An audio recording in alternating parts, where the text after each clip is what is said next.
Alô, galera goiana, alô, galera vilanovense, alô, você torcedor do Santos. Sejam bem-vindos ao Futebol 62, o jornalismo esportivo do século XXI. Jogando pela 16ª rodada do Campeonato Brasileiro, Vila Nova e Santos empataram por 1-1 no estádio Anésio Brasileiro Alvarenga. Nesse vídeo eu vou trazer dados, informações e uma análise do confronto, desse confronto equilibrado entre o líder e o vice-líder da Série B. Logo depois da nossa vinheta de abertura.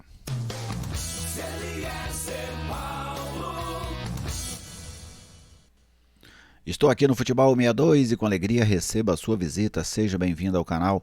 É uma satisfação contar com a sua audiência. Se você ainda não é inscrito, eu te convido a se inscrever. Venha fortalecer essa comunidade que é dedicada ao futebol goiano.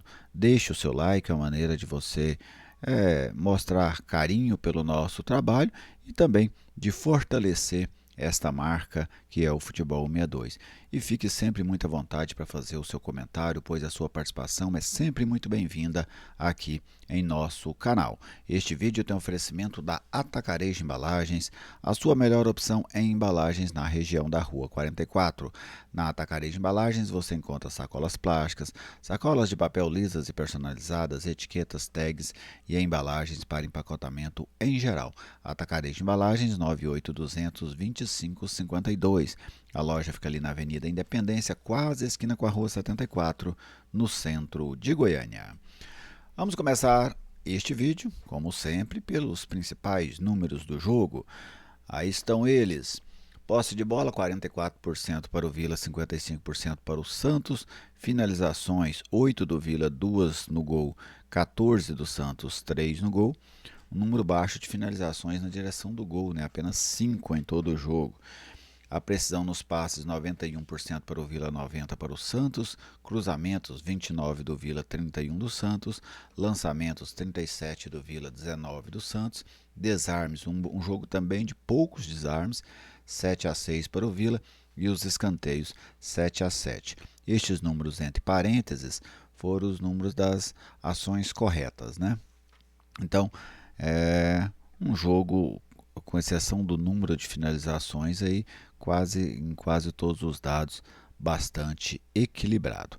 Agora vamos ver o time que o técnico Luizinho Lopes colocou para enfrentar o Santos ao longo dos 90 minutos. Aí está o Denis no gol, na direita o Elias, o Elias não foi substituído não, tá, gente? Essa substituição aí está errada. Quinteiro, James e o Juan. O meio campo com o Cristiano, o Ralf, depois o Naninho e o Arilson. Lá na frente o Juan, Christian, depois o João Vitor, o Henrique Almeida, que foi expulso, e o Alisson, que deu lugar ao Marcondes ali já nos minutinhos finais, já nos acréscimos do segundo tempo. Mapa de calor. A gente vê um mapa do Vila com o jogo focado no lado direito, o que é uma exceção. O Vila normalmente utiliza mais o lado esquerdo de campo para atacar do que o direito, mas nesse jogo, até pelas descidas do Elias, que ao meu ver fez um bom jogo contra o Santos, o Vila explorou muito o lado direito de campo, quase que de maneira totalitária. O Vila pendeu muito ali para aquele lado. Já o mapa da equipe do Santos mostra aquele mapa de posse de bola, só que é uma posse de bola predominantemente no meio campo, com saída também pela direita. O Santos, assim como o Vila, utilizava mais o lado direito do ataque para buscar a linha de fundo, em que pese o Santos normalmente não levava essa bola até o fundo. A busca do cruzamento, da centralização da jogada já acontecia ali próximo ao bico da grande área. Tem sido um movimento cada vez mais comum no futebol brasileiro. Ao invés de buscar o corredor até o fundo, o que eu acho que até torna a jogada mais perigosa ainda, hoje a gente vê muito os laterais, os ponteiros, já tentando esse cruzamento ali da entrada da grande área.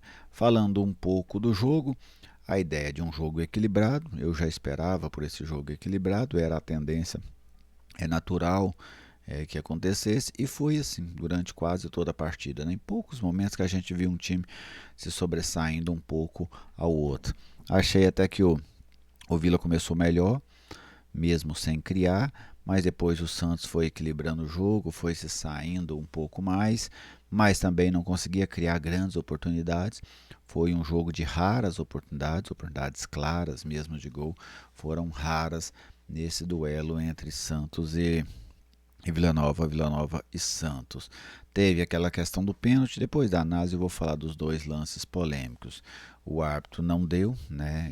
O VAR chamou, ele olhou no VAR e manteve a sua decisão. E um 0 a 0 no primeiro tempo merecido. Para mim, o 0 a 0 foi muito, como que eu vou dizer, muito justo pela produção, pelo equilíbrio das duas equipes no primeiro tempo. Em um jogo de poucas oportunidades, pouca criação, acabou que o 0 a 0 ficou de bom tamanho. Veio o segundo tempo, e aí o Vila toma um gol ali no início, uma linha de passe dentro da defesa, né? Aquilo ali foi sem dúvida uma falha da defesa do Vila. No primeiro lance não houve uma disputa. O Vila tinha que ter alguém para fazer aquela disputa mais forte ali. E depois o Juan e o Denis, eles precisavam ter intervido de maneira mais, como que eu vou dizer, mais satisfatória, né? Mais proativa dentro do lance. O Juan nem no corpo do jogador ele foi, né? Para tentar dificultar que ele subisse ali na jogada. E o Denis saiu de uma maneira muito estranha. Ele não saiu para decidir e quando saiu, saiu esquisito, acabou tomando o gol.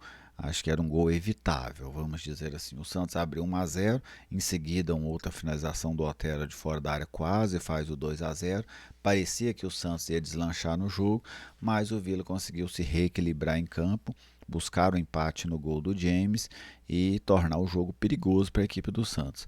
Só que na reta final, após a expulsão do Henrique Almeida, aí o jogo já ganhou uma outra característica, o Vila voltou para defender o resultado, o Santos partiu para cima, mas com exceção daquela finalização do Schmidt ali da entrada da área, o Santos praticamente não criou mais nada em cima do Vila bem plantado ali na defesa e o placar ficou mesmo no 1 a 1. Um resultado para mim é justo pelo que renderam as duas equipes, né? E era um jogo com cara de empate, né? Era aquele jogo que antes de começar você já vê nele uma cara de empate que acabou acontecendo nesse duelo que o Santos manteve-se na liderança e o Vila manteve-se na vice-liderança. Daqui a pouco eu vou falar um pouco dessa questão matemática envolvendo os dois jogos. As atuações do Vila, o Denis, né, para mim ele não foi um peru, um frango, mas ele poderia ter se saído melhor no gol do Santos. O Elias, gostei muito da partida do Elias. O Elias é um cara que está crescendo na equipe do Vila. Quinteiro, achei que foi apenas razoável. James foi premiado com o gol. Né? O temor sobre ele antes do jogo parecia grande, mas se saiu bem. O Juan, para mim, falhou no gol da equipe do Santos. Ele precisava ter disputado a bola com o jogador, pelo menos tentar deslocar o jogador naquela subida. Cristiano bem no jogo. Ralf discreto. Arilson, uma boa partida, vamos dizer assim. Juan Christian, pouco apareceu. Henrique Almeida não saiu o gol dele, mas ele está dando muito trabalho para as defensivas adversárias. Né? A confiança está em alta, está tentando jogadas diferentes, como aquela que acabou ocasionando o lance da expulsão. Se ele consegue fazer o gol, era um gol de placa. E o Alisson, para mim, apagado dentro do jogo. Aliás, nessas duas últimas partidas, o Alisson esteve um pouco apagado. A questão que no jogo contra o Avaí, já no último lance, pintou aquela jogada do contra-ataque. Ele fez uma bela assistência para o Henrique Almeida, mas não vem conseguindo esses dois últimos jogos. Ele não é que ele foi mal, mas ele não foi o diferencial. Entre os jogadores que entraram, o que eu mais gostei, evidentemente, foi do Naninho. Né? Havia entrado bem no jogo anterior e entrou outra vez muito bem, com confiança, distribuindo bolas. Tenho gostado muito do Naninho nesse histórico recente. E acho que é um jogador que daqui a pouco ele força a sua titularidade se conseguir manter esse nível de atuação. Porque contra o Avaí ele entrou bem e nesse jogo ele também entrou bem, deu muito trabalho para o time do Santos. Né? Foi o jogador assim, entre os que entraram que mais me chamou a atenção. Sobre os lances, né? Os dois lances, o pênalti não assinalado para a equipe do Santos e a expulsão do Henrique Almeida, os dois lances mais polêmicos do jogo.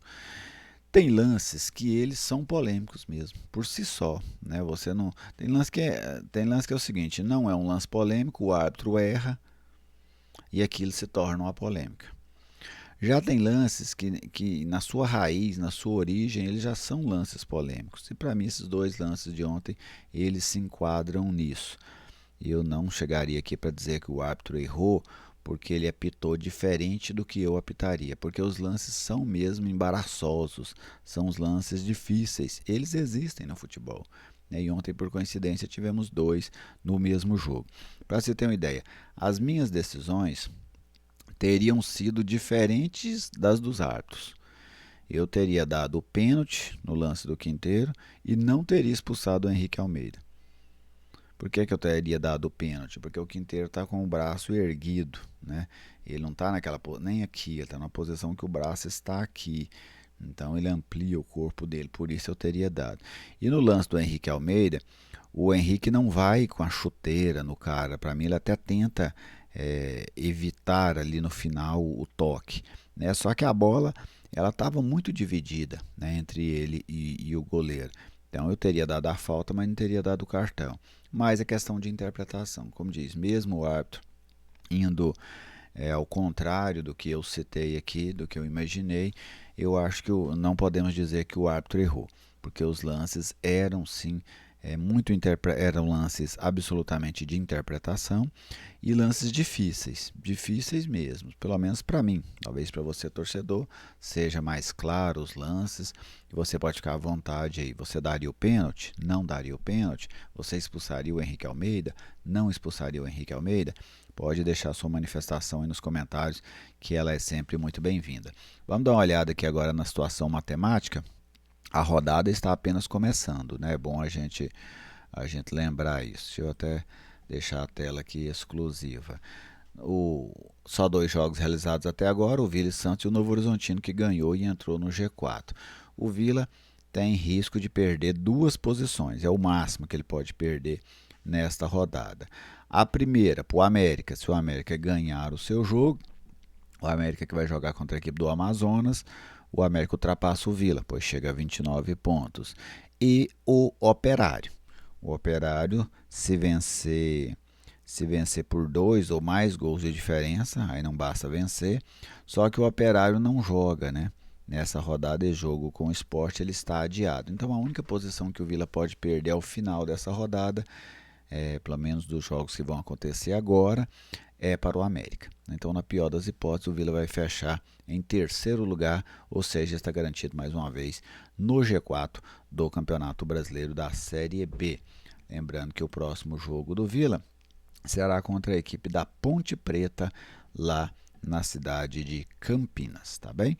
Então, essa é a situação do Vila Matemática neste momento. O Vila vai caminhando aí para fechar o primeiro turno no G4, né? Se conseguir ter um desempenho pelo menos razoável aí nessa reta final do turno, a tendência é que o Vila termine o primeiro turno dentro dos 4 melhores, aqueles que vão ascender à Série A do Campeonato Brasileiro. E você, torcedor, gostou do jogo? Do que você gostou? Do que você não gostou? Fique à vontade para fazer o seu comentário. Como eu sempre digo, a sua participação é sempre muito bem-vinda aqui no Futebol 62. Um grande abraço a todos vocês, muito obrigado pela audiência de sempre. Deixe o seu like se você ainda não deixou e até o nosso próximo encontro.